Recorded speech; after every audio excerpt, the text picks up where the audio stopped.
તમારું સ્વાગત છે મારા કિચનમાં. આજે આપણે બનાવીશું તહેવારો માટે માત્ર 5 મિનિટમાં માર્કેટમાં મળે એવા મસાલા બદામ અને મસાલા કાજુ બનાવીશું. તો ઘરના સભ્યો કે મહેમાનોને તમે આ સર્વ કરી શકો છો.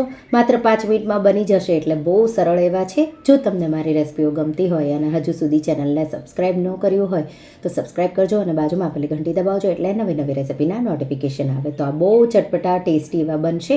એના માટે મેં અહીંયા 1 કપ કાજુ અને 1 કપ બદામ લીધા છે. તમારે વધારે ઓછા બનાવવા હોય તો એ રીતે પણ તમે લઈ શકો છો. હવે 2 નાની નાની આ રીતે વાટકી લેશો. એમાં 2ના મસાલા તો સેમ જ છે, એટલે આ રીતે મેં 2 લીધા છે. 1/4 ટીસ્પૂન તો 1/4 ટીસ્પૂન જેટલી હળદર, 1 ટીસ્પૂન જેટલું કશ્મીરી લાલ મરચું તો કલર માટે, 1/4 ટીસ્પૂન જેટલું તો 1/4 ટીસ્પૂન જેટલું બેમાં મેં આ રીતે મીઠું ઉમેર્યું. 1/2 ટીસ્પૂન તો અડધી ટીસ્પૂન કાળા મરીનો પાવડર, 1/4 ટીસ્પૂન જેટલો ગરમ મસાલો તો બેમાં થોડો 1/4 ઉમેર્યો. સાથે આપણે એમાં 1 ટીસ્પૂન જેટલો ચાટ મસાલો. અહીંયા તમે ચાટ મસાલાના જગ્યાએ આમચૂર પાવડર પણ ઉમેરી શકો છો અને સંચળ 2 મિક્સ કરીને પણ ઉમેરી શકો છો. ચાટ મસાલામાં એ 2 વસ્તુ આવી જાય એટલા માટે મેં નથી ઉમેરી. પણ જો તમને થોડો વધારે ચટપટો ટેસ્ટ જોવે તો અડધી ટીસ્પૂન વધારે પણ ચાટ મસાલો ઉમેરી શકો છો. 1 ટીસ્પૂન ધાણા જીરું પાવડર, 1 ટીસ્પૂન દળેલી ખાંડ ઉમેરીશું. તો ખટાશને બેલેન્સ કરવા માટે તમે જો આમચૂર ઉમેરવાના હોય કે ચાટ મસાલાને બેલેન્સ કરવા માટે ઉમેરી દેવાનું. મિક્સ કરી દઈશું અને મસાલા 2 તૈયાર છે. હવે પહેલાં આપણે મસાલા બદામ બનાવીશું. એના માટે એક પેન લેશું અને ગેસની ફ્લેમ એકદમ સ્લો રાખી 2 ટીસ્પૂન ઘી ઉમેરીશું અને 1 કપ બદામ ઉમેરી અને આપણે બદામને સ્લો ફ્લેમ પર 5 મિનિટ જેવું શેકવાનું છે. 5 મિનિટ જેવું થશે એટલે બદામ છે એમાં થોડા ક્રેક્સ આવશે. તલ શેકીએ ને થોડો ફૂટે એવો પણ અવાજ આવશે, એટલે 5 થી 6 મિનિટ તમને સ્લો ફ્લેમ પર શેકાતા લાગશે. તો સતત હલાવતા રહી અને મેં એને શેકી લીધું. આ રીતે શેકાઈ જશે એટલે કોઈ બદામને આ રીતે ક્રેક્સ આવવા લાગશે. તો ક્રેક્સ આવી ગયા અને બદામ ક્રિસ્પી થઈ ગઈ. ગેસની ફ્લેમ એકદમ લો જ છે. હવે આપણે એમાં મસાલા ઉમેરી દઈશું અને ગેસની આંચ બંધ કરી દઈશું. તો જે મસાલો બનાવ્યો હતો એ મેં ઉમેરી દીધો. ગેસની આંચ બંધ કરી દીધી.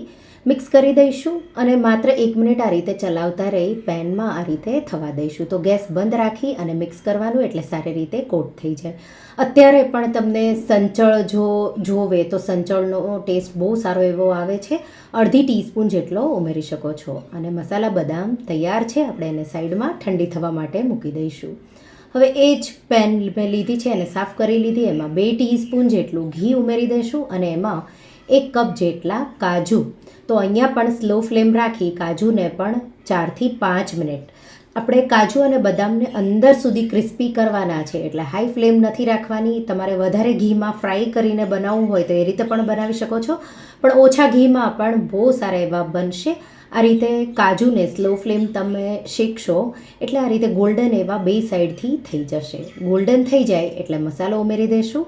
મિક્સ કરી અને કોટ કરી દઈશું મસાલો એકદમ સારી રીતે. ગેસની આંચ અહીંયા પણ મેં બંધ કરી દીધી છે અને 1 મિનિટ આ રીતે ચલાવતા રહી અને આપણે એને શેકી લેશું. તો આ રીતે ગરમ પેન હોય એટલે તમારે એને ચલાવતા રહેવાનું, નહીંતર મસાલા છે એ બળી જશે, એટલે ધ્યાન રાખવાનું. 1 મિનિટ પછી પ્લેટમાં કાઢી લઈશું અને બેને ઠંડા કરી કોઈ એરટાઇટ બોટલમાં ભરી અને તમે એને 15 થી 20 દિવસ સુધી સ્ટોર કરી શકો છો. જો તમને ક્યારેય કાજુ અને મસાલા બદામ ઘરે ન બનાવ્યા હોય તો એકવાર ટ્રાય કરજો. તમને બહુ જ ભાવશે. બહુ ચટપટા મસાલેદાર. તમને જો વધારે તીખા જોવે તો તીખા પણ બનાવી શકો છો. મેં માઇલ્ડ બધા ખાઈ શકે એવા બનાવ્યા છે. તો એકવાર ટ્રાય કરજો. રેસિપી કેવી લાગી મને કમેન્ટમાં જરૂરથી જણાવજો. અને જો રેસિપી ગમી હોય તો વિડીયોને લાઇક કરજો, શેર કરજો અને મારા ચેનલને સબસ્ક્રાઈબ કરજો. અને આવી જે નવી રેસિપીઓ માટે તમે બેલ આઇકન બટનને પ્રેસ કરજો. Thank you for watching.